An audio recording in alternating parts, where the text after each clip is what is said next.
चाटा और फिर दूध पिया और बाद में भगवान जैसे ही उसके प्राणों को पीने लगे तो ये तड़पने लगी, छटपटाने लगी। तस्मिन् स्तनं दुर्जरमीवीर्यमुल्बनं गौरांगमादाय शिशोर्दधावत गाढां क्राप्यां भगवान् परपीडयत प्राणे समं रोषसंपमितो पीवत सा मुञ्चमुञ्चारमिति परभाषिणी निष्पीड्य मानाखिल जीवमर्मणि निवृत्ते नेत्रे चरणों भुजो मोहगात्रा क्षिप्तिरुरोधः। छटपटाने लगी, अपने हाथ पटकने लगी। इसके शरीर में पसीना इतना हो गया, इसका शरीर लथपथ हो गया। ये बार बार कहने लगी बचाओ, छोड़ दे, रक्षा करो, बचाओ बचाओ। इसकी चिल्लाहट इतनी भयंकर थी कि इसकी चिल्लाहट के साथ बड़ी बड़ी चट्टाना सहित पहाड़ डगमगाने लगे, सातों पाताल डगमगा उठे, अंतरिक्ष भी डगमगा उठा और कुछ लोग तो कई लोग तो वज्रपात की आशंका से धरती पर गिर पड़े। वज्रपात मतलब आसमानी बिजली जब गिरती है बड़ा भयंकर शब्द होता है। चतुर्थी का चांद कितना बजे निकलता नहीं है। लोकप्रिय नेता जी सोटिया जी कांचन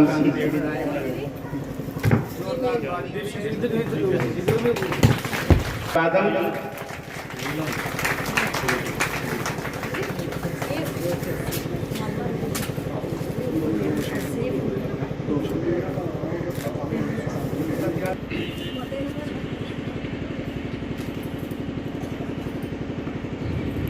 मेरे ख्याल में विघन पाई रहा है। नहीं मैं बता समय में नहीं लाएंगे क्योंकि तो जिस अवस्था कोई बड़ा बंदा नहीं है। हमारे शास्त्री जी का कुम होया इनका निवेदन है कि दो शब्द मैं के शब्द बोलने जिसले ऐसे कथावाचक ऐसे महापुरुष सारे बैठे हुए और सुनने वास्ते मैं सर्वप्रथम इस व्यासपीठ की नमन करना और व्यासपीठ में विराजमान ऐसे मनोज शास्त्री जी और इसके आयोजक पुरुषोत्तम जी, पवन जी और इस पंडाल के नीचे बैठे मेरी मातृशक्ति, मेरे बुजुर्ग। असल कार्य तो यही और अंतिम लक्ष्य मोक्ष है। तो मोक्ष का रास्ता इसी पंडाल के नीचे बैठकर ही मिलता है। और मनोहर जी जैसे निस्वार्थ भाव से, और ऐसा नहीं है कि ये पहली बार है, सदियों से जब से ये सृष्टि बनी है कि ईश्वर की ऐसी कृपा है इस भारतवर्ष पर कि ऐसे महापुरुषों को वो समय समय पे वैराग्य का एहसास दिलवाते हुए हम सब के बीच में जहाँ जहाँ कोई गांव है, कोई पंचायत है, ऐसे पुरुषों को जन्म देता है और वैराग्य का अनुभव कराते हुए आप तक जुड़ते हैं। और यही हमारी सबसे बड़ी ताकत है।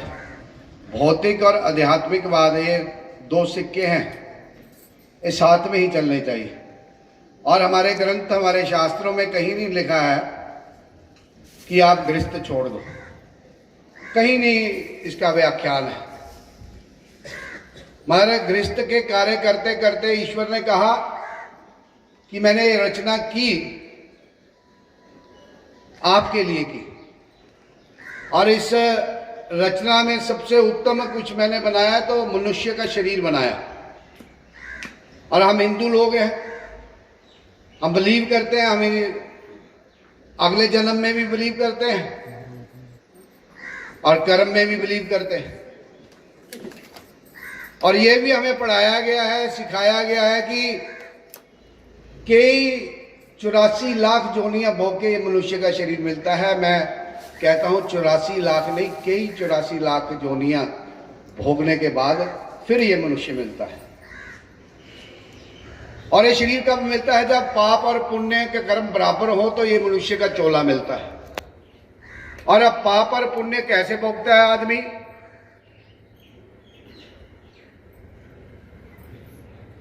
किसी न किसी जोनी में जाके जब अपने पाप कर्म का भोग करता है, उसको हम भोग जोनी कहते हैं। जब भोग करते करते हमारे अपने प्रवाद के कर्मों के अनुसार, और ईश्वर ने यह भी कहा कि एक ही चोला है जहां हम कर्म कर सकते हैं, वो मनुष्य का चोला है। और कर्म किसके लिए करना? कर्म अंतिम लक्ष्य मोक्ष प्राप्त के लिए करना है। और ये 2 घड़ी जो हम समय निकाल के ईश्वर के गुणगान करते हैं, ईश्वर का गुणगान सुनते हैं, इससे अच्छा समय, इससे अच्छी घड़ी कोई है नहीं। और ईश्वर की ही कृपा हो तभी इस पंडाल के नीचे बैठा जाता है। और मैं बड़ा सौभाग्यशाली हूं। मेरा मन था कि मैं दाएं बाएं से निकल जाऊं, क्योंकि मेरे को 5 बजे जम्मू ही पहुंचना है, मगर ईश्वर की कृपा थी। डीसी साहब मेरे को पकड़ के ले आ गए थे, पौड़ी चढ़ लो ऊपर, का दर्शन हुए, संगत के दर्शन हुए। आपने मुझे 2 शब्द बोलने को भी कहा। आपके दर्शन से मैं धन्य हुआ, संगत के दर्शन से धन्य हुआ, क्योंकि इस काज से अच्छा काज कोई नहीं। और ईश्वर ने बार बार कहा है, बार बार समझाया है कि सब रचना तेरे लिए की, सब सुख का इंतजाम तेरे लिए किया। बोलो सात तेन तेन भूंजिता। भाई इस सुख का त्याग पूर्वक भोग भोगना है। जो इस शब्द, इस रहस्य को समझ आता है, वही इस पंडाल के नीचे आता है। अतः बड़ा मुश्किल कार्य है कि प्रभु का गुणगान करना और प्रभु का गुणगान सुनना। आपने मुझे हाजिरी लगाने का मौका दिया।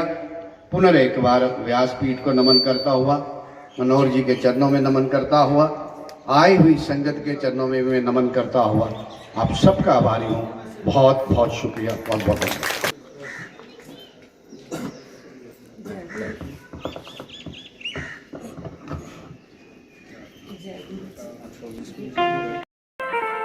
कंस सोचता मुझे मारने वाला तो बालक होना था, पर ये तो बालिका कह रहे हैं, कैसे सत्य मानूं? भविष्यवाणी कभी असत्य नहीं हो सकती। पूतना को गोकुल में भेज दिया, कंसेन प्रहिता गोरा, पूतना बालगाकनी, शिशुश्चार निगनंती पुरग्राम ब्रजादिषु। पूतना बड़ी माया भी है, ये सजाया और गोकुल में नंद बाबा के घर चली गई। बाबा नंद घर में नहीं थे, गोरस देने के लिए मथुरा गए थे।